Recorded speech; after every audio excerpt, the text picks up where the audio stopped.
Quiet on the floor, please. Quiet on the floor, please. Ladies and gentlemen, at this time, please place all electronic devices to vibrate. Madam Majority Leader. Good afternoon and welcome to the stated meeting of April 10, 2025. I am Majority Leader Amanda Farias, and I'd like to thank you for joining us. If you would like to follow along, the agenda for today's meeting is posted on our website. On behalf of the body, I welcome the members of the public who have joined us here today. During stated meetings, only members of the council may speak. Members of the public shall remain silent. If you wish to express your support of any remarks, you may make the silent approval gesture. I want to remind my colleagues that decorum is to be respected at all times. Insulting each other is not appropriate. All remarks are to be addressed to the chair, and members shall not speak unless recognized by the chair. It is essential that even if we disagree, we treat each other with respect. Please join us for the Pledge of Allegiance.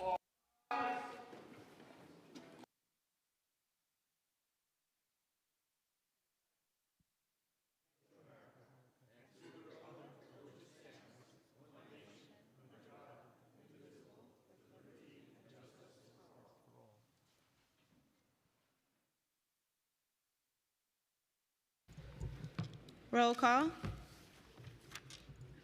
Abreu. Present. Aviles. Presente. Ayala. Here. Banks. Present. Botcher. Present. Brannan. Here. Brewer. Here. Brooks Powers. Present. Caban. Carr. Here. De La Rosa. Here. Dinowitz. Here. Felice. Here. Gennaro. I'm back. Gutierrez. Presente. Hanif.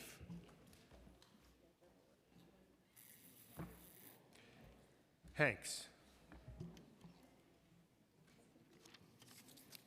Holden. Here. Hudson. Present. Joseph. Present. Krishnan. Here. Lee. Here. Lewis. Present. Marmorato. Present. Thank you. Marte. Present. Mealy. Present. Menon. Here. Moya. Here. Narcisse. Present. Nurse. Osei. Present. Palladino. Here. Powers. Wrestler. Riley. Present. Rivera. Present. Salam. Present. Salamanca. Present. Sanchez. Present. Shulman. Here. Stevens. Here. Ung. Present. Vernikoff. Williams. I'm here. One. Present. Zhuang. Here. Ariola. Here. Farias. Present. Speaker Adams. Present. Thank you. We will now have today's invocation, which will be delivered by Rabbi Avraham Walken of House of Worship Hazak, which is located at 141-24 Jewel Avenue in Queens.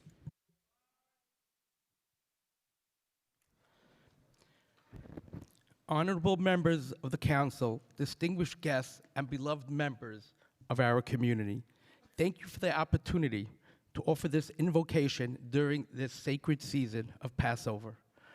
In the Jewish tradition, Passover is a time when we remember the journey from slavery to freedom, a story not only of the past, but a timeless call to action.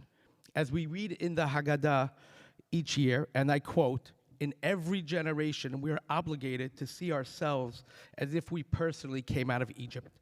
This is not just a historical memory, it is a moral challenge. It reminds us to stand with the oppressed, to lift those who are burdened, and to ensure that freedom is not just a story we tell, but a reality we build together. The Talmud teaches us that every human being is created b'tselem Elokim, in the image of God. May that sacred truth guide us to treat every person with dignity and every voice with respect.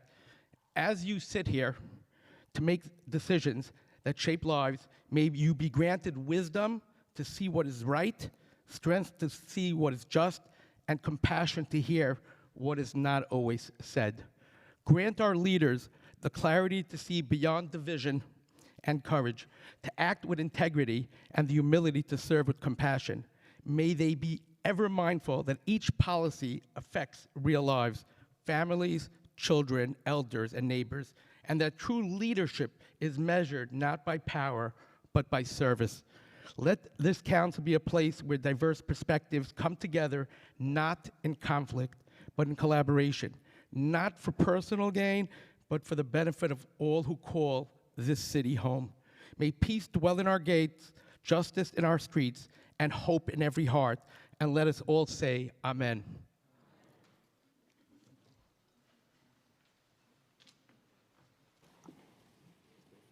Thank you. I would now ask Councilmember Jim Gennaro to spread the invocation on the record. Thank you, Madam Leader.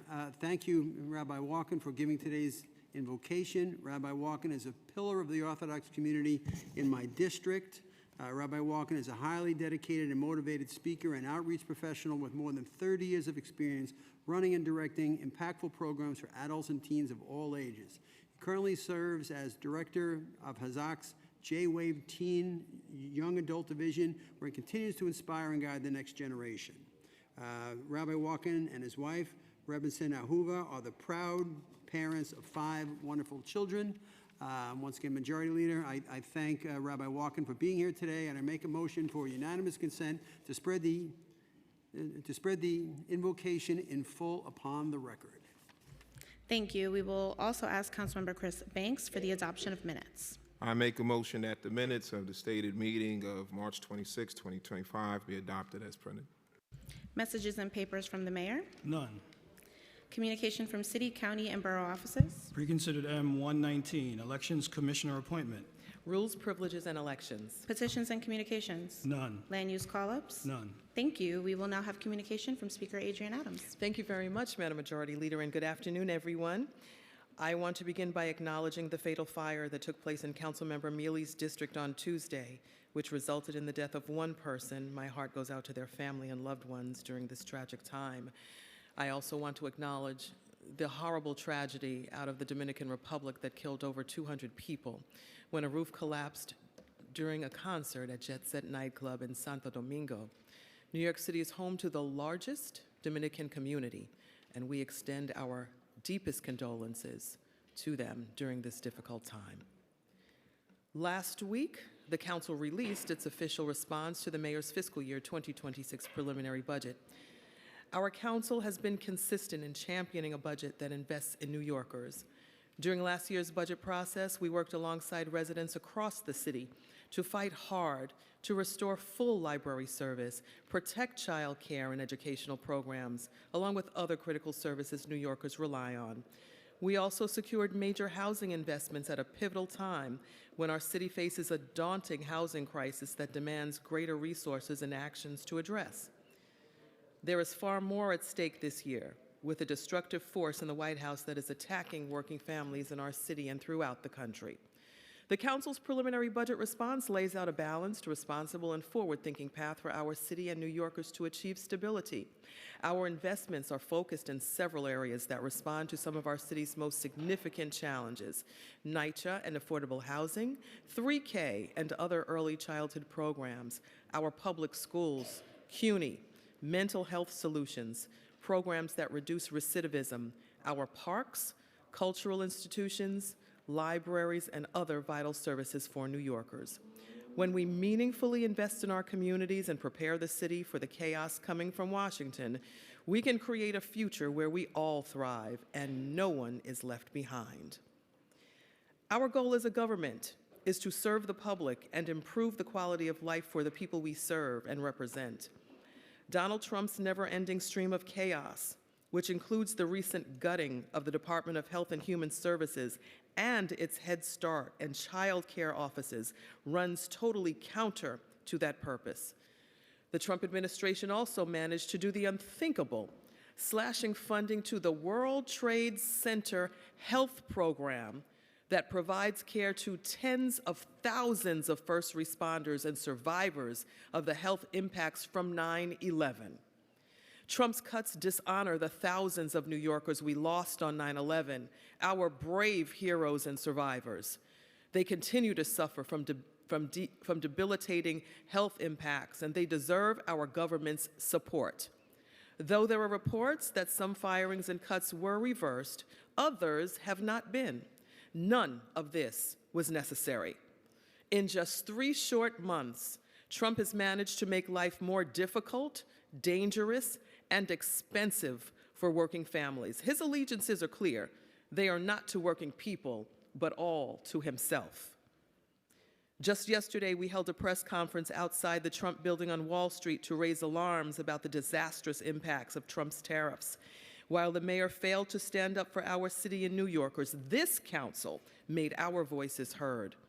These tariffs would constitute the largest tax hike in over 50 years, hiking the prices of common goods and harming small businesses, working families, and everyday New Yorkers and Americans. Our economy was on a steady course to recovery, but this tariff plan has threatened our trajectory and unnecessarily hurt our economy. While the president paused many tariffs for 90 days, the administration must stop sabotaging our city and national economy. As the council laid out in our preliminary budget response last week, there is already some risk from naturally occurring economic uncertainty, but the most significant risk to our economy is now the unnecessary volatility caused by the Trump administration's actions. The council's budget response identified $1.9 billion to preserve for new needs and budgetary risks, including the direct attacks by Trump on our city's budget. But let me be clear. Our city and other local and state governments across the country can only do so much to blunt the most devastating consequences of Trump-inflicted damage to our economy. And this is on top of Trump and his allies coming after Americans' health care, food assistance, jobs, housing, and retirement funds while raising prices on essential goods. Trump's allies in the New York congressional delegation have an obligation to put the people of New York first. New Yorkers certainly deserve better. April is National Sexual Assault Awareness Month, during which we raise awareness and advance public education about the prevalence of sexual assault across the country. As a city, we must continue to empower survivors and support them with necessary resources and pathways to recover while working to prevent sexual assault. It is also Autism Acceptance Month, which celebrates and uplifts the voices of people with autism. New York will always be a city that supports the well-being of people of all abilities and spectrums of neurodiversity. We're also celebrating Arab American Heritage Month. Join us in uplifting the many contributions of our Arab Americans across all communities throughout this month and beyond. Friday is the start to Black Maternal Health Week, a time when we recognize the stark inequities in maternal health outcomes that disproportionately affect Black women and birthing people. In addition to convening a maternal health steering committee, our Women Majority Council has been consistent in championing accessible maternal health care through our investments in mental health and doula care, as well as the guaranteed income pilot we launched last year.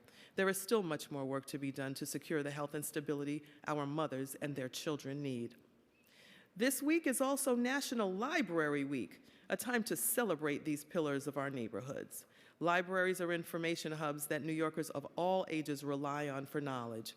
resources, and connection. For all that our libraries provide us, they deserve full funding in our city budget. April 13th is Vaisakhi, one of the most significant days for the Sikh community and a day where many Sikhs chose to be baptized.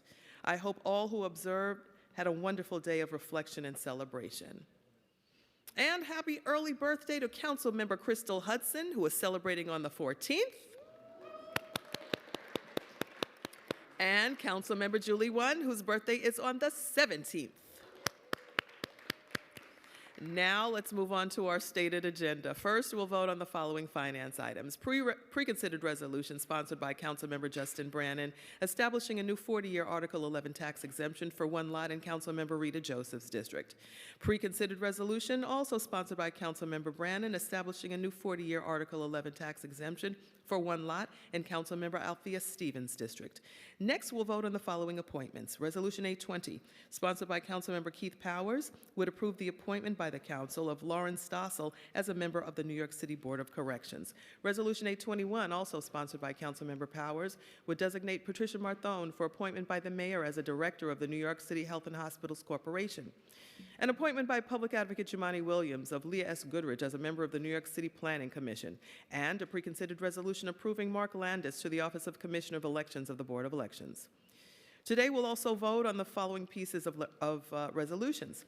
Resolution 333A, sponsored by Public Advocate Jumaane Williams, calls on the New York State Legislature to pass and the Governor to sign S28A A106, which would eliminate the subminimum wage for employees based on their disability or age. We thank our staff member, Elizabeth Arts. Resolution 59A, sponsored by Majority Whip Sylvina Brooks Powers, would call on the MTA to conduct a comprehensive environmental impact study on the viability of the proposed QueensLink project. Resolution 187, sponsored by Councilmember Kevin Riley, would call on the MTA to conduct a comprehensive environmental impact statement for the proposed Gun Hill Road Electric Bus Depot charging facility. We thank our staff member, John Basile. Resolution 729, for which I am the lead sponsor, would condemn President Trump's targeting of diversity, equity, and inclusion, or DEI, programs and policies at the federal level, and express support for such programs and policies at the city and state level. Putting an end to DEI programs and policies at the federal level can negatively impact everyone by undermining diversity that benefits us all, while blocking opportunities for those historically denied them. Our diversity is one of our greatest strengths. The systemic attack on diversity by Trump and his allies are trying to turn back the clock on progress in our country. They want to take away opportunity from those without their inherited wealth and privilege. In fact, it's clear from their actions that they want to return this country to the status quo before the civil rights movement of the 1950s and 1960s. They are dismantling DEI and using it as an excuse to attack programs and opportunities for all working families. It is morally reprehensible, and no one should be fooled by this scam. They're trying to take away funding for our children's education and the services that all American families need. It is imperative that our city stands up for New Yorkers and our city's values. We cannot allow this fraud to divide us when the attack is on all of us. Anti-discrimination protections help us build towards the just and equitable future that we all deserve. We thank our staff member, William Diori. Next, we'll vote on Resolution 836 that I'm sponsoring to authorize my ability as Speaker to commence legal action on behalf of the Council to defend against the Adams administration's violation of local law in collusion with the Trump administration and attacks by the Trump administration against the City of New York. The chaos created by the Trump administration taking money away from the city's bank accounts, violating constitutional rights, and advancing its extreme deportation agenda has negatively impacted our great city. Fear has permeated communities, undermining the safety of our neighborhoods and small businesses. Trump has shown a willingness to engage in full-on assaults of our city's residents, our budget, independence, and our values. This mayor has been compromised into being complicit. His administration's latest executive order inviting ICE onto Rikers Island is the latest example. This will make New York City less safe, with New Yorkers fearful of seeking help from our police department. And let's be clear, this is about the mayor fulfilling his end of the bargain to Trump, selling out New Yorkers in exchange for the dismissal of his federal corruption case. As stated by Judge Ho, quote, "Everything here smacks of a bargain. dismissal of the indictment in exchange for immigration policy concessions, end quote.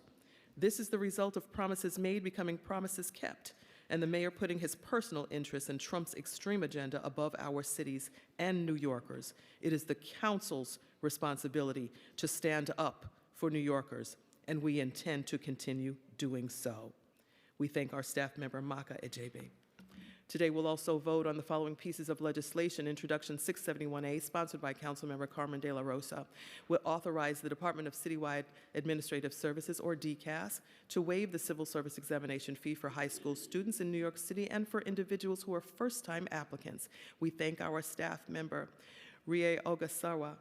Next, we will be voting on a pair of bills to streamline tree maintenance. Introduction 800A, sponsored by Councilmember Natasha Williams, would require the Department of Parks and Recreation to develop criteria by which they prioritize tree maintenance. The Parks Department would also be required to post a description of the criteria used to prioritize tree maintenance on its website. Thank you to our staff members Chris Satori, Patrick Mulvihill, and Nick Wadzowski. And Introduction 978A, also sponsored by Councilmember Williams, would require the 311 Customer Service Center, in coordination with the Parks Department, to provide 311 customers who submit tree pruning-related requests with certain information, including links to relevant maps and information about a program to train and certify volunteers in tree pruning. Thank you to our staff members, Irene Byhovsky and Eric Brown. We'll also vote on several bills that will strengthen transparency and oversight of the NYPD's use of technology. Introduction 168A, sponsored by Majority Leader Amanda Farias, would require that the NYPD, upon request, provide the Department of Investigation with an itemized list of all surveillance technologies currently used by the department, and to provide information on all data access and retention policies for data collected by such technologies. The legislation also requires the NYPD to provide DOI with semi-annual updates on all newly acquired or discontinued surveillance technologies. Introduction 233A, sponsored by Councilmember Crystal Hudson, would require the NYPD to publish on its website a written policy that establishes procedures and regulations for the department's use of facial recognition technologies. The legislation would also require the NYPD to conduct annual audits of the department's use of facial recognition technology, share their findings with the Department of Investigation, and post them on the department's website. And Introduction 480A, sponsored by Councilmember Julie Won, would update language in the existing Public Oversight of Surveillance Technology, or the POST Act, to require the NYPD to publish impact and use policies for each individual surveillance technology it uses and make clear which entities use the data gathered from their technologies, how the data is protected, and the potential impacts of these surveillance technologies. We thank our staff members Josh Kingsley, Jeremy Whiteman, and Rob Calandra. Next, we'll vote on a package of legislation that stems from my 2024 State of the City. The first 5-year Streets Master Plan was due in December 2021. Since then, the city has consistently fallen short on its milestones, including the miles of protected bus lanes and bike lanes required to be built each year. The council has consistently pressed DOT to provide updates to their progress, but they have been unwilling to do so. Today's legislation will advance greater transparency on the status of projects that contribute to the Streets Master Plan to promote accountability. Next, Introduction 1114A, sponsored by Councilmember Julie Won, would require DOT to maintain a capital tracker for its projects, updated 3 times a year with more granular data about each of its projects. This tracker will provide greater transparency into DOT's capital planning process than is currently provided by the Citywide Capital Projects Dashboard. We thank our staff members Jessica Foon and Mark Chen.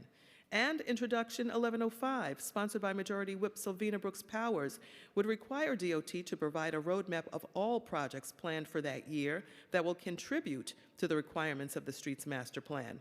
The department would be required to provide updates 3 times a year. Additionally, DOT would be required to provide monthly updates on the progress of projects during their construction phase. We thank our staff member Mark Chen.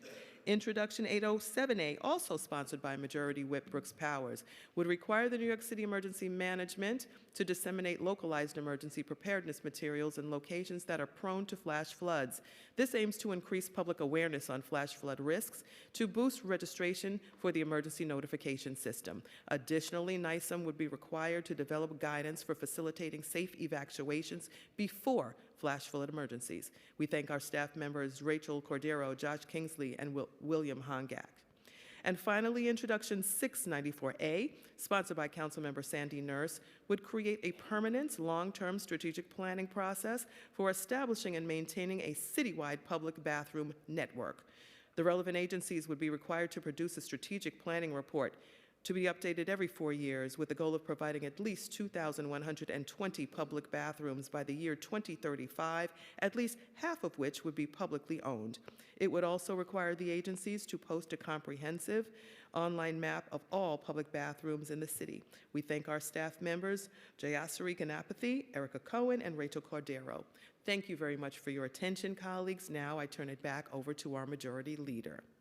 Thank you, Speaker Adams. We will now move into discussion of general orders. I'd like to first recognize Councilmember Hudson, followed by One, then Nurse and Williams. Thank you so much, Majority Leader. Today, this body is voting on Intro 233 as part of a package of bills introduced to strengthen the POST Act and enhance transparency surrounding the NYPD's use of surveillance technology during investigations. The use of facial recognition technology is growing rapidly in police departments across the country. Given that the NYPD is the highest funded police force in the nation, it's no surprise that New York City is among the leading users of facial recognition as a surveillance tool. However, the use of this technology in policing raises serious concerns, from wrongful arrests due to inaccuracies in the software to the broader normalization of increased surveillance and the erosion of privacy rights. These harms are not felt equally. They disproportionately impact the communities most affected by over-policing, particularly Black and brown men. As technologies evolve, government has an obligation to ensure they don't step on our civil liberties.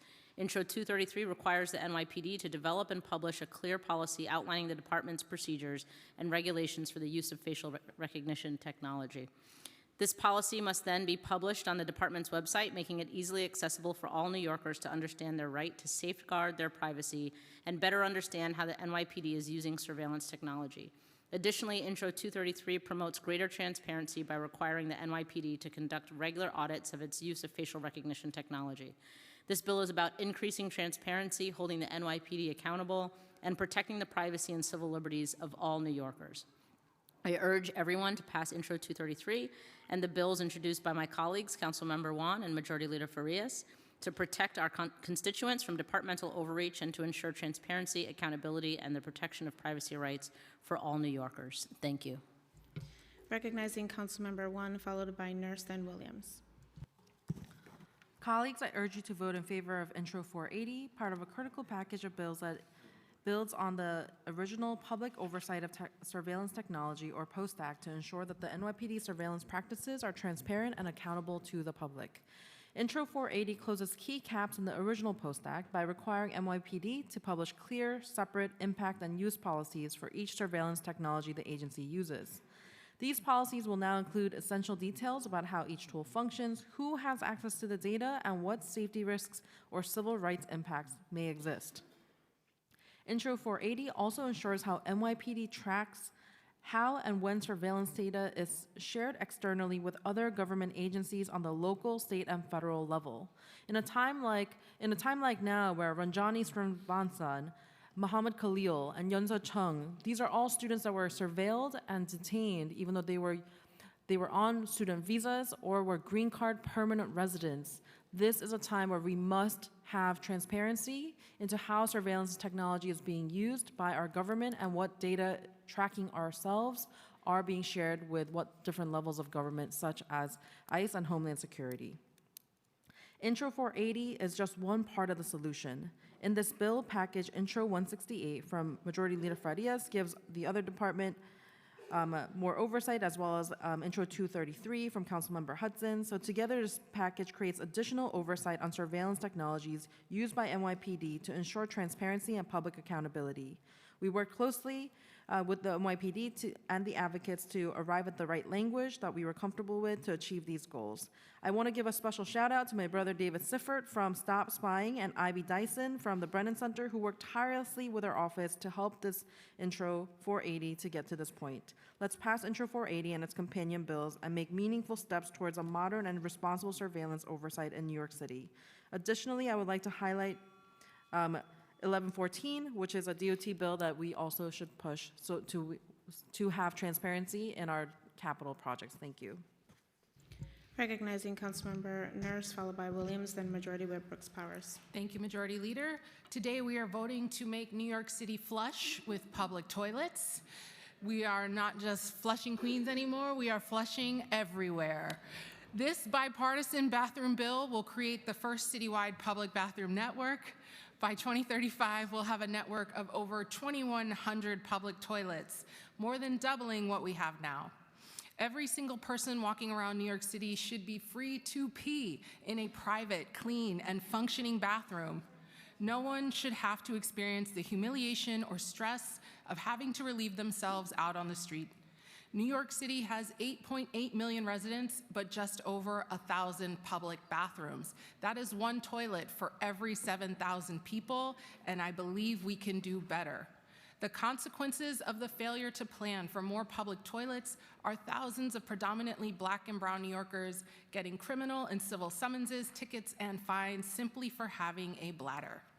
34 years ago, 4 homeless men filed a lawsuit against the city demanding safe and better access to public toilets. Since then, our city has grown, our budget has grown, but somehow we have not managed to address this issue. Through Intro 694, for the first time, our city agencies will not only have to actually come up with a plan to maintain and expand a citywide public bathroom network, but they'll have to plan every 4 years. Right now, we don't have a plan, we don't have a strategy, we have a hodgepodge of agency-specific processes that create a disjointed, stunted, and some might say foul approach. This bill was developed out of the Free to Pee Coalition. The original 4 men who sued the city inspired a diverse coalition of menstruators, pregnant people, parents, caregivers, homeless people, older people, and workers who came together to demand our city plan for this basic human need. I thank you for all the colleagues who have supported, and I encourage you all to vote yes today. Thank you, Majority Leader. Recognizing Councilmember Williams, followed by Majority Whip Brooks Powers and Councilmember De La Rosa. Thank you so much. Today, I'm proud to sponsor 2 bills that are rooted in transparency, access, and accountability, because that's what New Yorkers deserve from their government. Intro 800, Intro 978, 2 bills that are about something pretty simple, making it easier for New Yorkers to understand how their government works and making sure residents aren't left in the dark. For so many of us, when we think about trees in our neighborhoods, we think about beauty, about shade, about air quality. But I'll be honest, most of the calls I get about trees come when something goes wrong. When a limb falls, when a tree looks like it's about to tip over, when folks call 311 and they wait, and they wait, and they wonder what happens next. Today, Intro 800, we are saying residents deserve to know how tree maintenance decisions are made, what's the process, and what gets prioritized. Intro 978, we're saying when a neighbor calls 311 about a tree concern, they shouldn't just get a case number, they should get resources, they should get clarity, and they should get connected, because that's what builds trust. And that's what government looks like, especially good government. I want to thank my colleagues in the council, the speaker, all the residents who have raised these concerns for years. And lastly, I want to thank and acknowledge my sorors of Delta Sigma Theta Sorority Incorporated, who have joined us for the 3rd annual Delta Day at City Hall. Thank you so much, Majority Leader, for your grace. Recognizing Majority Whip Brooks Powers, followed by Councilmember De La Rosa. Thank you. Today, I am proud to stand before you as the council votes on a package of bills that reflects our shared commitment to transparency, public safety, and transit equity. My bill, Intro 1105, responds to DOT's consistent delays in meeting its legally required benchmarks under the street's master plan. Last year, DOT reached less than half of the bus lane mileage required by law. This bill will require the agency to publish more frequent and detailed updates on timelines, budgets, and community board engagement. And together with Intro 1114, sponsored by Councilmember Wan, create a centralized online tracker so the public and the council can hold DOT accountable. Intro 807 addresses the increasingly urgent risk of flash flooding in communities like Southeast Queens. This legislation requires New York City Emergency Management to identify suitable shelter locations in flood-prone areas and proactively inform residents through outreach, mailers, and in-person visits. so they know where to go and what to do before the next storm hits. Finally, Resolution 59 calls for a full environmental impact study of the Queens Link proposal, which would reactivate the long-abandoned Rockaway Beach branch. It's an opportunity to further study the potential impacts of this project on transit equity in our city. I want to thank my colleagues for their support. This work is about building a safer, fairer city for every New Yorker in every borough. I urge my colleagues to vote yes on these critical pieces of legislation. And echoing Councilmember Williams, I welcome my sorors to the People's House, and that is the Women of Delta Sigma Theta Sorority Incorporated. Thank you. Recognizing Councilmember De La Rosa. Thank you. I want to thank Speaker Adams and colleagues for your support and attention to this important piece of legislation, Intro 671, which we will be voting on shortly. As chair of the Committee on Civil Service and Labor, we have been tracking and sounding the alarm on the high vacancy rates across our city agencies.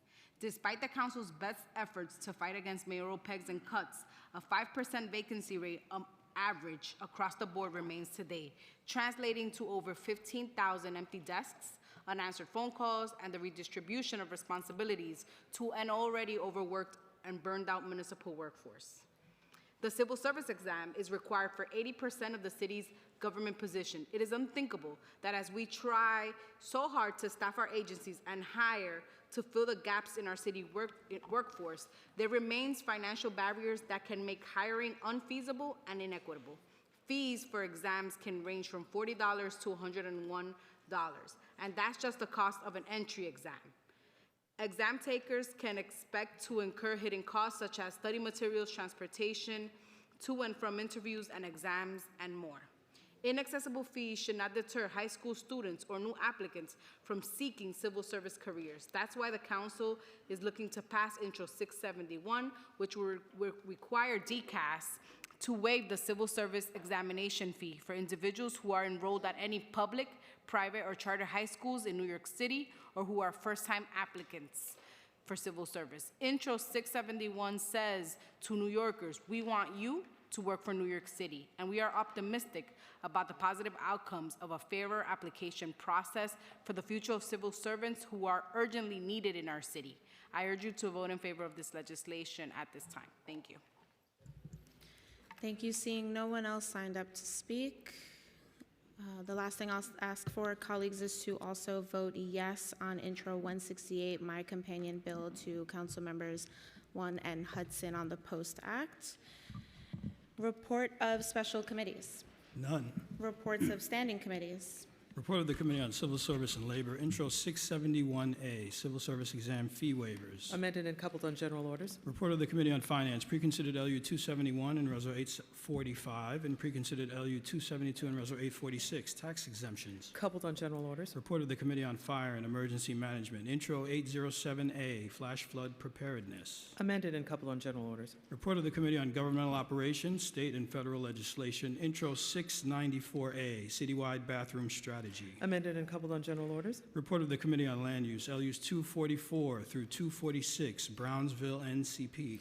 Approved with modifications and referred to the City Planning Commission pursuant to Section 197 of the New York City Charter. Report of the Committee on Parks and Recreation, Intro 800A, Tree Maintenance. Amended and coupled on general orders. Report of the Committee on Public Safety, Intros 168A, 233A, and 480A, Surveillance Technology. Amended and coupled on general orders. Report of the Committee on Rules, Privileges, and Elections, Reso 820, recommending the appointment of Lawrence Stossel, Board of Corrections. Coupled on general orders. Resolution 821, recommending the designation for appointment of Dr. Patricia Marthone, Health and Hospitals Corporation. Coupled on general orders. M117 and Reso 847, approving the appointment of Leah Goodrich, Planning Commission. Coupled on general orders. Preconsidered M119 and Reso 848, recommending the appointment of Mark Landis, Board of Elections. Coupled on general orders. Report of the Committee on Technology, Intro 978A, Tree Pruning. Amended and coupled on general orders.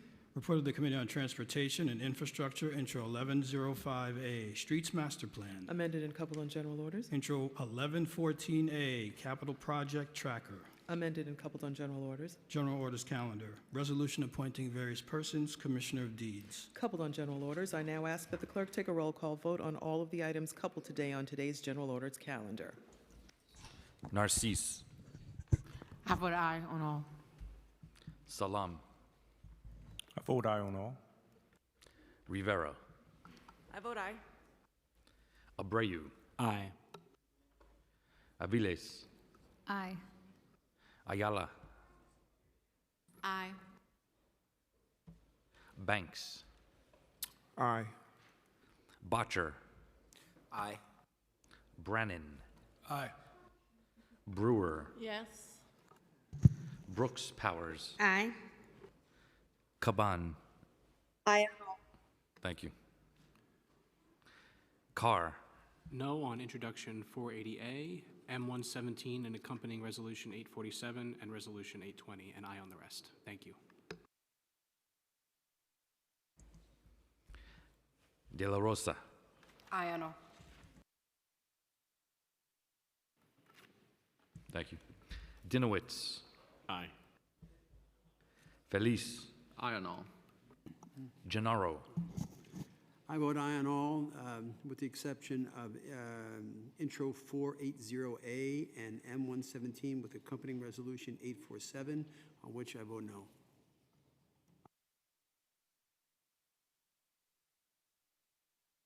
Thank you. Gutierrez. Aye on all. Thank you. Hanif. Hanks.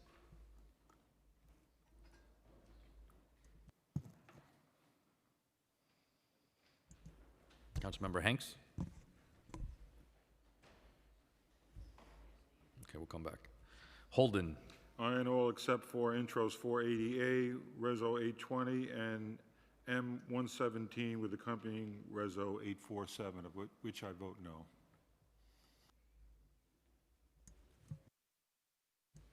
Hudson. Aye on all. Joseph. Aye on all. Krishnan. Aye on all. Lee. Aye. Lewis. Aye on all. Mamarato. I vote aye on all with the exception of Intro 480A, Reso 820, M117 with accompanying Reso 847. I vote no.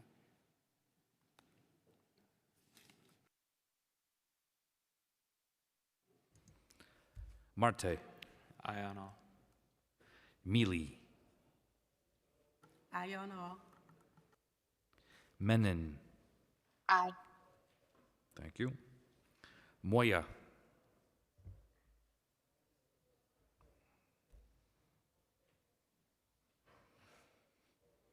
Councilmember Moya.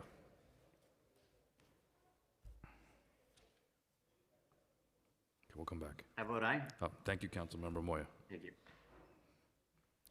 Nurse. Can I get 30 seconds? I just wanted to thank the people who worked hard on my bill, Ryan Hickey from my team, and the bill drafters, Jessica Boulay and Jayasri Ganapathy, my comms director, Patricia Santana, and all of the organizers in our coalition. I also just wanted to thank Councilmember Rita Joseph, who also advanced public bathroom legislation that this bill builds on. So thank you. I vote aye. Thank you. Osei. I vote aye on all. Palladino. I vote aye on all except for Intro 480A, Reso 820, M0117 with accompanying Reso 847, in which I vote no. Thank you. Powers. Wrestler. Aye. Thank you. Riley. Aye. Salamanca.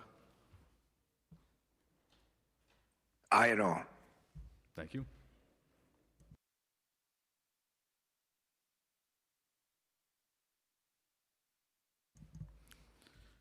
Sanchez. Aye on all. Thank you. Schulman. Aye. Stevens. Eye on all, and also everyone, it is Child Abuse Prevention Month, so please make sure we continue to love on our children. Ung. Aye on all. Vernikov.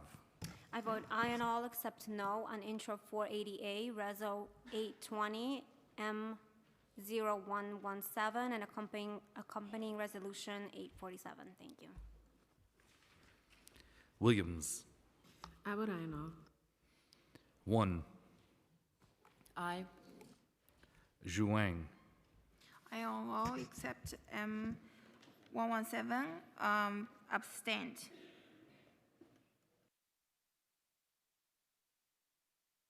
Thank you.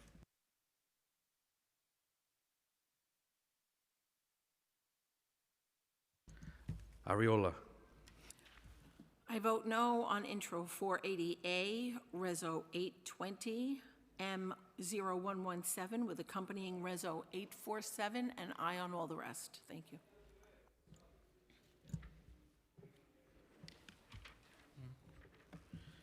Farias. I vote aye on all.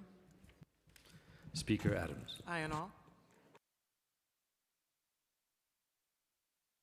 Councilmember Hanks.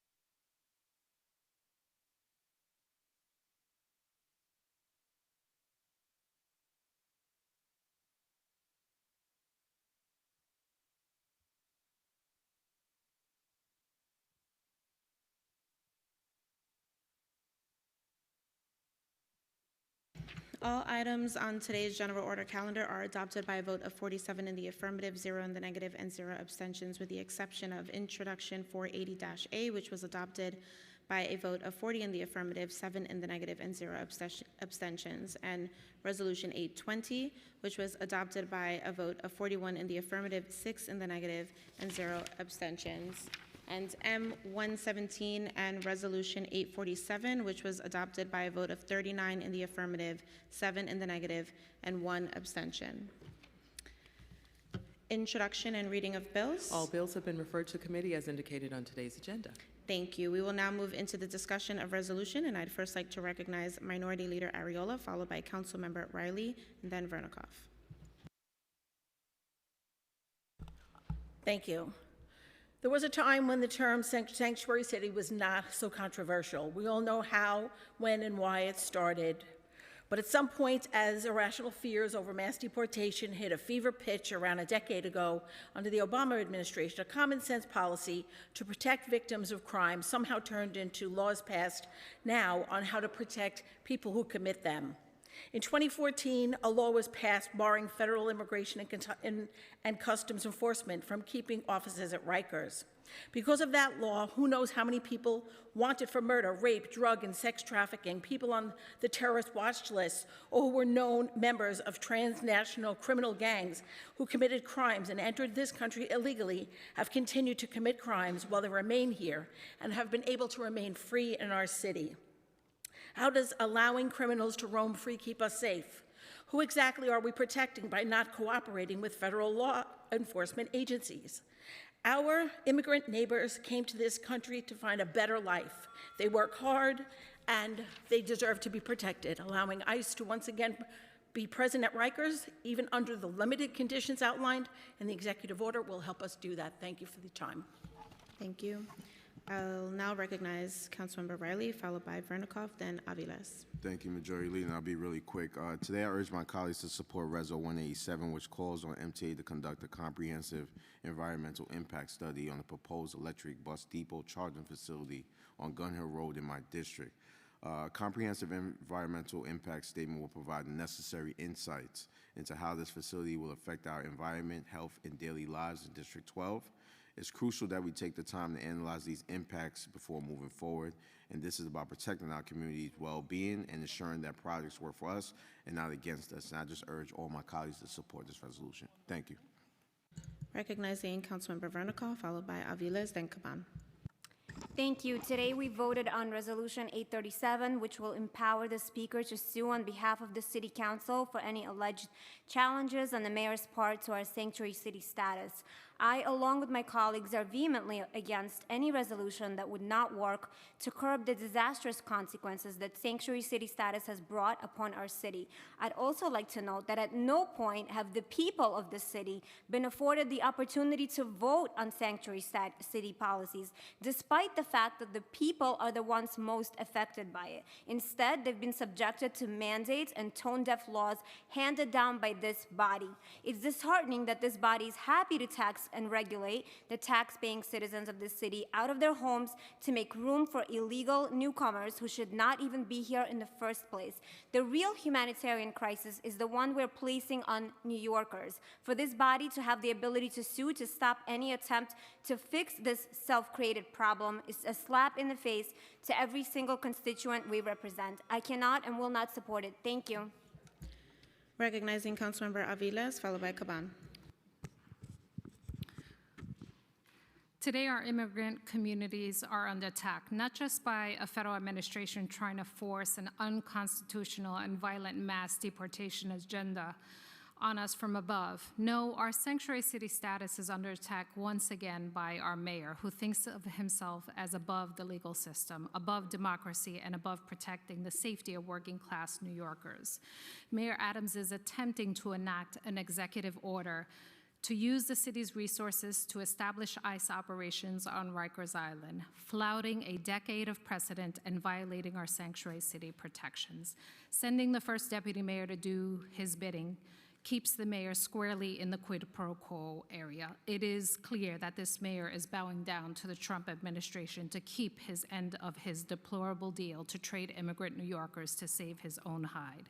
We, as a council and representatives of the people of New York, not the wealthiest wannabe dictators of this country, have a responsibility to stand up against this destructive executive order, and I am proudly voting in favor of Resolution 836.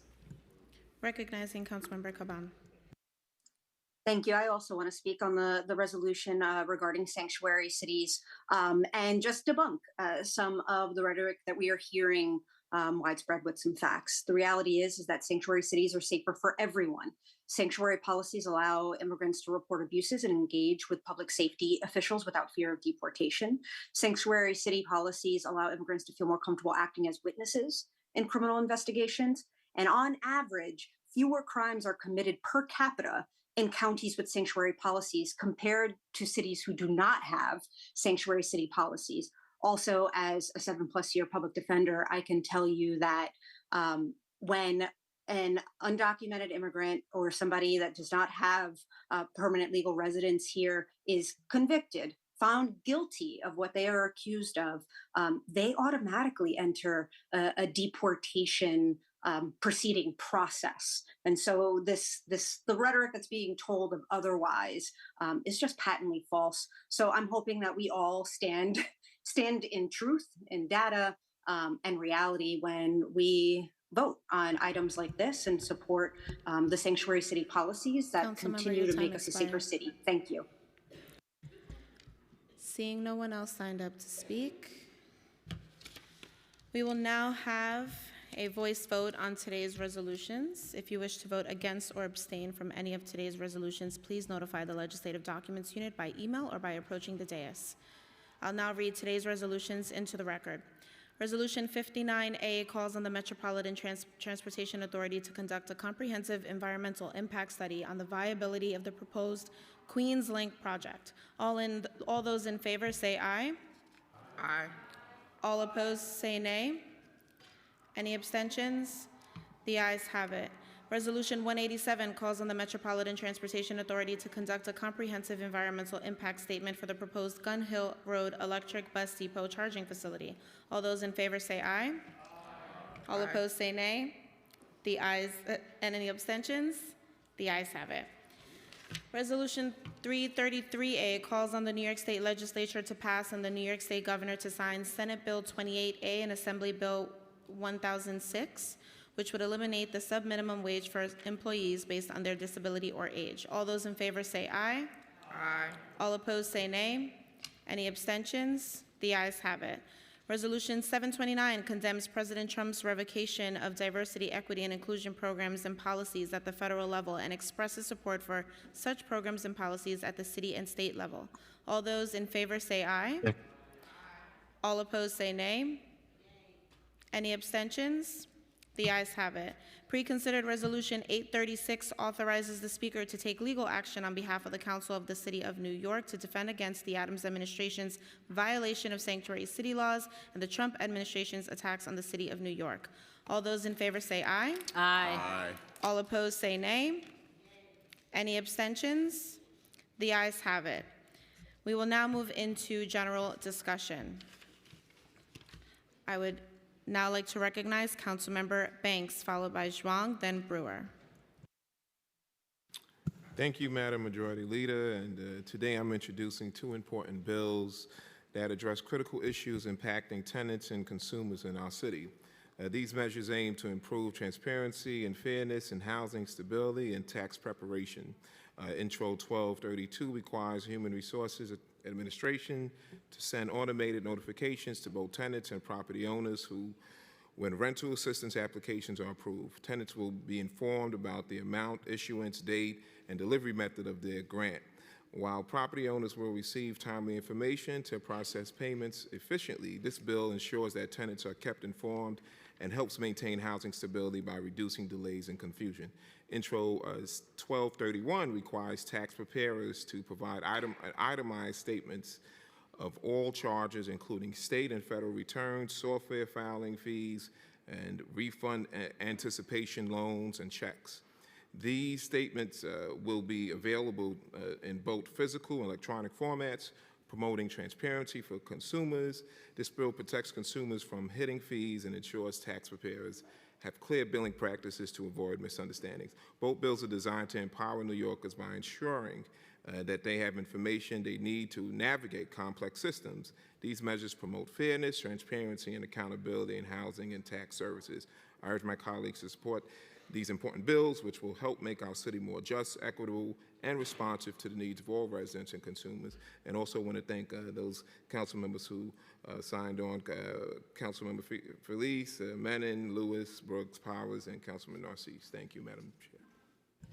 Recognizing Councilmember Zhuang, followed by Brewer, then Aviles. Thank you, Majority Leader. Today I'm here to talk about American history, which was missing in most of the textbooks and the society, related to my Reso 844. Many workers who built the Transcontinental Railroad are Chinese, but you will not see any Chinese railroad workers in the group photo making the completion of the railroad in 1869. However, 100 years later, nearly 2,000 pounds of bones from Chinese workers were found from the desert of Central Pacific Railroad sections. Under each railroad sleeper, there is a skeleton of a Chinese railroad workers. Right here in our city, in 1876, Chinese railroad workers arrived to Brooklyn to work on the Long Island Railroad. Leyland Stanford made a lot of money from Central Pacific Railroad, which was built by Chinese workers. He used the wealth to co-found Stanford University. However, after less than 20 years later, he endorsed the Chinese Exclusion Act. It was the first major U.S. law to restrict immigration based on national origin and race. The first federal law prohibited all immigrants of Chinese laborers and denying Chinese and other Asian residents already in the U.S. become citizens. We cannot erase the contribution of immigrants who gave everything to our country. Let's remember the history, not repeat the history today. Chinese American history needs to be cherished and respected. I'm grateful to be here to share the forgotten history of America and make May 10th Chinese American Railroad Workers Memorial Day. I want to thank my colleague, Bob Holden, to give me his resolution, and thank all my colleagues who co-sponsored this resolution. And please support Resolution 844. Thank you. Recognizing Councilmember Brewer, followed by Aviles, then Joseph. Thank you very much. I'm calling to your attention Intro 1235 with Councilmember Gutierrez. It would require all city agencies to use a new and improved database for the Freedom of Information Law requests and better track response times in an effort to speed up the sharing of public information. It is true, Doris, which is the municipal library basically, does have such a database, but very few agencies, all agencies should use it, and at least 9 do not. You should know, for example, that the Department of Correction closes requests for government documents after an average of 485 days, and the mayor's office is 283 days to respond. That is not acceptable.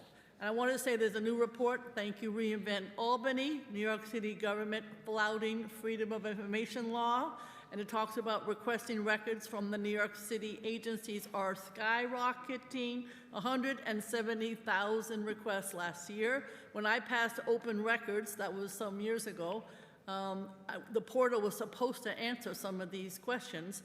I think also the agency should put more information up on the open data platform. That would help a lot. So I hope you will sign on to Intro 1235. It is outrageous that 16% of FOIL requests are still open after a year in this administration.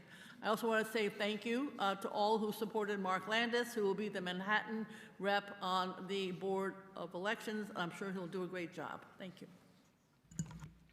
Recognizing Councilmember Aviles, followed by Joseph, then De La Rosa. Thank you, Majority Leader. I want to take a moment to bring your attention to an important resolution I'm introducing today, Reso 839.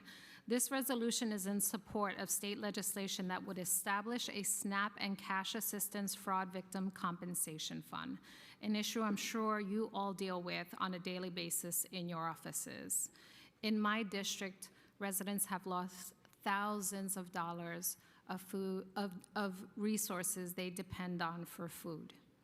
It is critical importance that we pass this here in New York State before the close of the budget season so that the appropriate allocations can be made to protect New York City families who otherwise will literally go without food.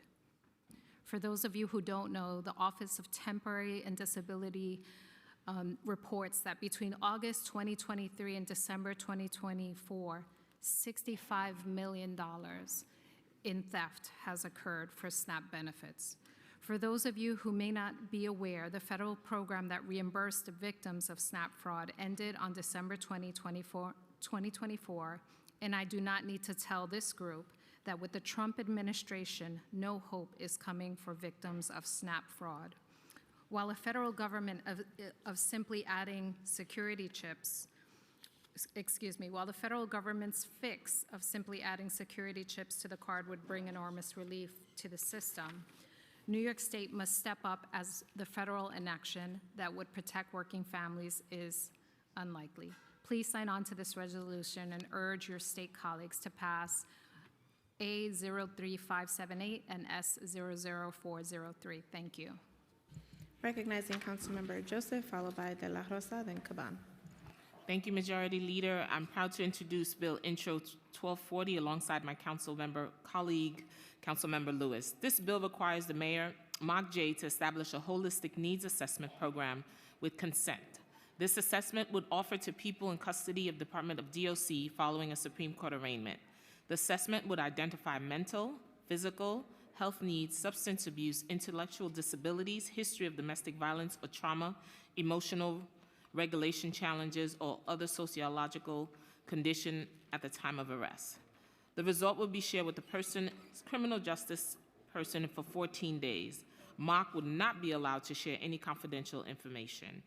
It would be required to publish a report twice a year on January 1st and July 1st by race, age, gender, relevant health information. The report must be submitted to the Speaker of the Council and the Mayor, and we're looking to make this a holistic approach based on the public's March 2025 report for safely reduced the jail population.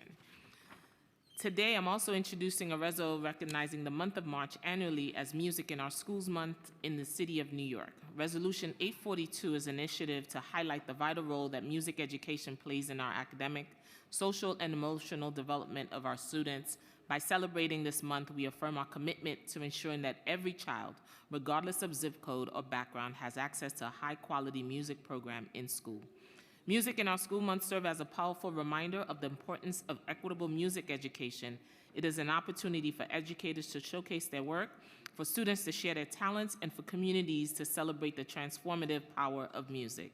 Music fosters creativity, discipline, collaboration, and self-expression, skills that are essential for success in every walk of life. As we face growing challenge in public education funding, this resolution calls attention to the need to preserve and expand access to music and the arts in all of our public schools. Thank you, Majority Leader. Recognizing Councilmember De La Rosa, followed by Caban, then Banks. Thank you. We tout the diversity of this council because in every one of us, we carry the many cultures and people that form the melting pot of this city. This council has the most Dominican representatives ever, and today we carry with us the deep pain of our people. For the past 3 days, the Dominican Republic has been in duelo, or mourning, due to the tragic roof collapse at the iconic Jet Set nightclub in Santo Domingo. One could never expect that such a joyous occasion could turn into a nightmare that we are living today, a nightmare that we can now wake up from. The governor of my hometown, Montecristi, Nelsie Cruz, whom many people and politicals knew as the face that received them on delegation trips, tragically passed away. In her final moments, she called the President of the Dominican Republic for help for the hundreds she knew needed it. That is the spirit of the Dominican people. As of today, there are a reported 221 lives that have been lost and so many more injured, making this one of the most devastating events in recent Dominican history. We can expect those numbers to unfortunately grow as they have for the past few days. We lost merengue legend Ruby Perez, MLB greats like Octavio Doctel, people visiting from all over the world, and so many Dominicans who were known for their joy. We cannot be more grateful to those on the ground aiding in the rescue and recovering, saving lives and finding those underneath the rubble. We mourn for the families that will sit for dinner and holidays with an empty seat at the table. Al pueblo dominicano, nosotros los dominicanos de la diáspora sentimos este dolor con ustedes. Nosotros también lloramos con ustedes y hoy le pedimos al Señor por ustedes. Please keep the Dominican Republic, the families of the victims, and the many souls we lost in your prayer. May those we lost be guided to glory, and those impacted find peace in this incredibly difficult time. Thank you. Thank you, Councilmember, for that message on our shared community. Recognizing Councilmember Caban, followed by Banks, then Vernikoff. I just want to take a quick moment to echo the outpouring of love and solidarity to my Dominican neighbors that are in a lot of pain right now, and appreciated your words, Councilmember De La Rosa. Today, I, along with several colleagues from the LGBTQIA+ caucus, am introducing a resolution firmly opposing President Trump's executive order from January 29th attacking rights and protections for transgender students. The order is a direct assault on the rights of transgender and gender nonconforming students, which targets their ability to be recognized, respected, and supported within our schools. This resolution expresses the Council's unequivocal opposition to President Trump's executive order restricting protections for transgender students and calls on the New York State Department of Education to ensure that all schools in New York City continue to uphold policies that protect the rights and dignity of transgender and gender nonconforming students, regardless of federal directives. New York City has long prided itself on its commitment to inclusion, equality, and respect for all students, whatever their gender identity. Our schools must remain a place where every student feels respected and empowered to be their true self. I want to thank Elizabeth Arts from the Legislative Division for her work on this resolution, and I urge my colleagues to sign on. Please join me in standing up for our students and affirming that discrimination has no place in our schools. Thank you. Recognizing Councilmember Banks, followed by Vernikoff, then Mealy.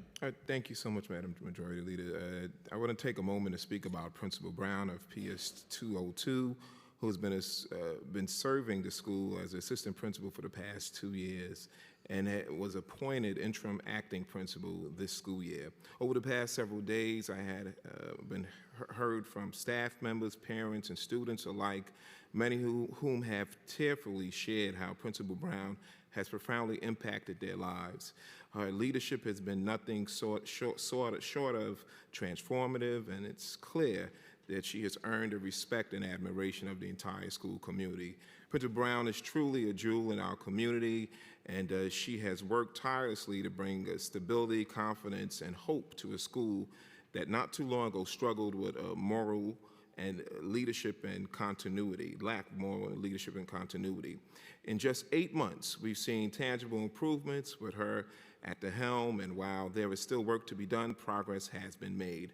However, it has come to my attention that the administration under Chancellor Ramos and Superintendent Collins is considering removing Principal Brown from her position at this crucial time, at the tail end of the school year.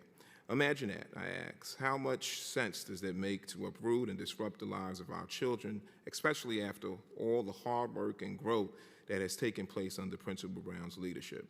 Principal Brown is more than just a leader. She's a dedicated educator who has fostered a sense of community and stability for both staff and students. At a time when our schools need consistent leadership, I urge the Chancellor and the Superintendent Collins and the administration to reconsider this decision.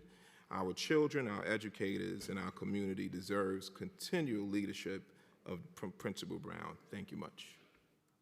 Recognizing Councilmember Vernicoff, followed by Millie, then Sanchez.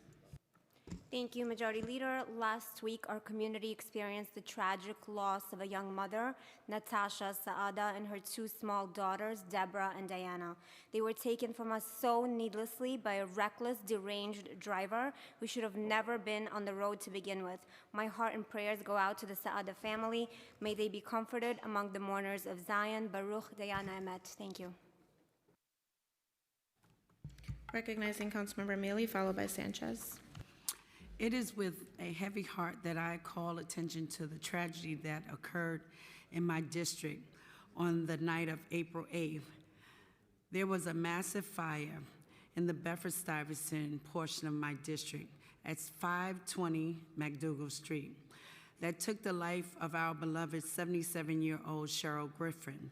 She was a valued member to our community and a staple, strong person in our community. I can remember her always saying that she was a member of the Unity Democratic Club, in which I'm a member of just as well. And that's where Shirley Chisholm announced that she was running for president. And she was a valued community asset. And I just want to say to her family, once again, my deepest condolences to the family, friends of our district and the Griffin family. And my prayers go out to Dominican Republic, all that was lost. And we have to make sure that we pray for the ones who are still here, that they can stay strong for the others. And I thank you for this. Thank you, and my condolences to all my Dominican colleagues. Thank you. Lastly, I'd like to call on Councilmember Sanchez. Thank you, Majority Leader, and thank you, colleagues. Speaker, thank you for acknowledging in your remarks what happened in the Dominican Republic, and I want to associate myself with Councilmember De La Rosa's comments. We're devastated by this horrific tragedy at Jet Set Club, 221 precious lives lost too soon, and the only thing I want to add is that the New York City, right, is invited to a vigil that will be taking place in Councilmember De La Rosa's district this Friday at 7 p.m. at Quisqueya Plaza, and if it rains, the vigil will be at Alianza Dominicana. So may those lost find comfort in this time of sorrow. Thank you. I'll now call on Speaker Adrian Adams to close today's stated meeting.